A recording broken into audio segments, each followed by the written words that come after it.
Have you ever thought about what might be lurking under your bed? It is an often overlooked space in our bedrooms that can become a dumping ground for all sorts of things. But sometimes the things we stole down there can be a little more sinister than we bargained for. Welcome back! I'm here to take you on another terrifying journey through the darkest depths of the human psyche. And today we are exploring creepypastas about the most terrifying things found under bed. Our first story is titled The Thing Under the Bed. Casey was just 8 years old when she moved into her new home with her family. Her parents had saved 4 years to make their dream come true, buying a big white colonial-style house with a sprawling lawn and plenty of rooms for Casey and her 2 brothers to explore. The only problem was the house was a bit older and it wasn't exactly move-in ready. Still, Casey's dad promised her that they'd fix up the place together and turn it into a real home. One afternoon while playing hide-and-seek,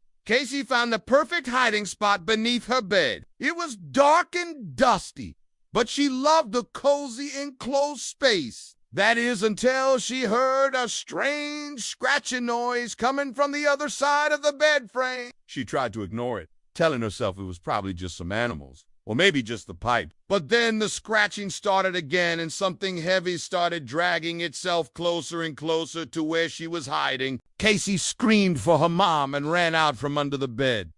Just as the room began to go black, her family huddled together in the kitchen, their faces pale and drawn in the flickering light of the candles. They couldn't call for help or turn on any lights. Whoever or whatever had lurked under Casey's bed had cut the phone lines and plunged the house into darkness. All they had were the candles, a few flashlights, and the matches to keep them going. "We have to get out of here," Casey's dad whispered urgently. He grabbed an axe from the fireplace and held it high, his face grim. "I'll protect you guys. You head out the front door and stay at Mrs. Henderson's. She'll look after you." "But what about you?" Cassie asked, her voice trembling. "I'll be fine, I promise," her dad said, kissing her forehead. "Just to get out of here." As Casey crept towards the front door, she could hear her dad hacking away at whatever was under her bed. The scratching grew louder and more frantic, followed by guttural growls that sent shivers down her spine. Then suddenly everything went silent. Casey risked a glance back and saw her dad standing in the doorway, his face streaked with dirt and blood. In his hand was a huge meat cleaver, but it wasn't a weapon that had caught Casey's eye. It was what was attached to it. Her dad had hacked off the head of a dog, its fur matted and bloody. But that wasn't the worst part. As Casey stared in horror, the dog's eyes snapped open and it lunged at her. She screamed and stumbled back, knocking over a vase and sending shards of glass tinkling across the floor. Startled by the commotion, the dog dropped the head and slunk back into the shadows. Casey didn't hesitate. She fled into the night, not stopping until she reached Mrs. Henderson's house. Shaking and sobbing, she explained what had happened. Mrs. Henderson, a plump, rosy-faced woman with a kind smile, took the children in without a moment's hesitation. She fed them snacks, gave them blankets, and let them watch TV until their parents came to collect them. But soon it was time for bed. Mrs. Henderson tucked Casey in and kissed her goodnight. "Don't worry, dear," she said soothingly. "That dog isn't going to hurt you. It's harmless." "But you don't understand," Casey cried, burying her face in her pillow. "It already tried to kill me." "Oh, honey," Mrs. Henderson said, her voice soft. "You had a nightmare, that's all." But Casey knew she wasn't dreaming. She could still feel the dog's hot, fetid breath on her neck and hear its claws clicking on the hardwood floor. But as the night wore on, she started to drift off to sleep.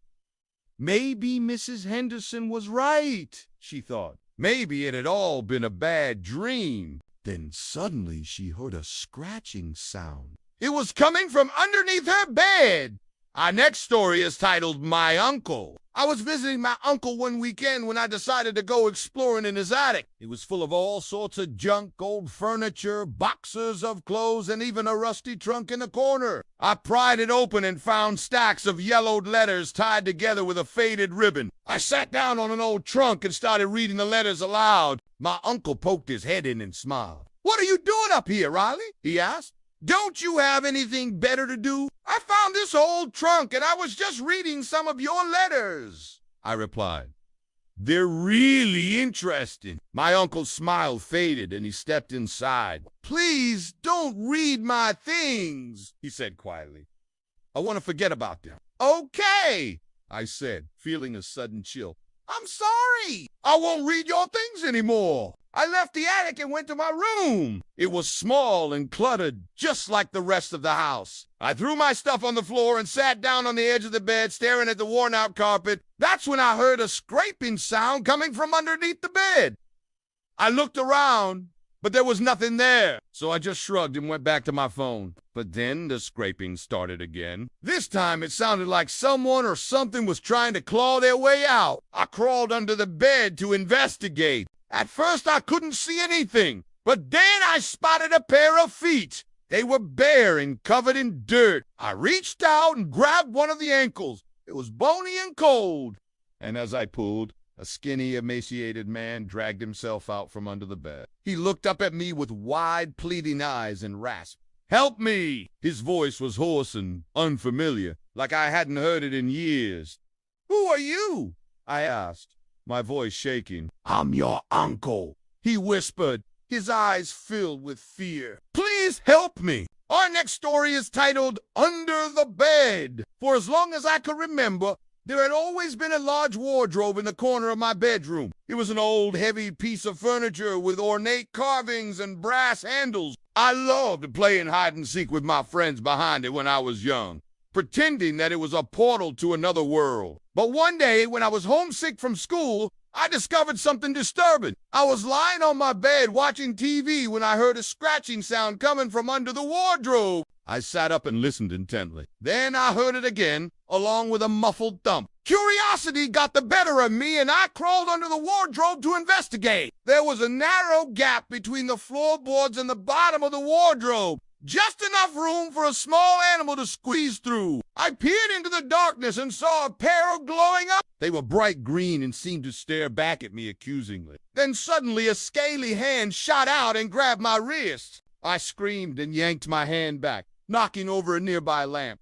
That creature hissed and retreated back into the darkness. Adrenaline surged through my veins as I scrambled away from the wardrobe, knocking over a chair and a bookshelf in my haste. I stood frozen in fear, my heart pounding in my chest. What had I unleashed? I never went back to check, but sometimes late at night I can still hear the scratching and thumping sounds coming from under the wardrobe. And sometimes when I wake up in the middle of the night, I can swear I hear a pair of glowing eyes staring back at me from the darkness. Thank you for joining me today. If you enjoyed this video, please leave a like and share with a friend. And if you haven't already, subscribe and join our growing community. Until next time, stay safe and watch your step, because you never know what might be lurking under your bed.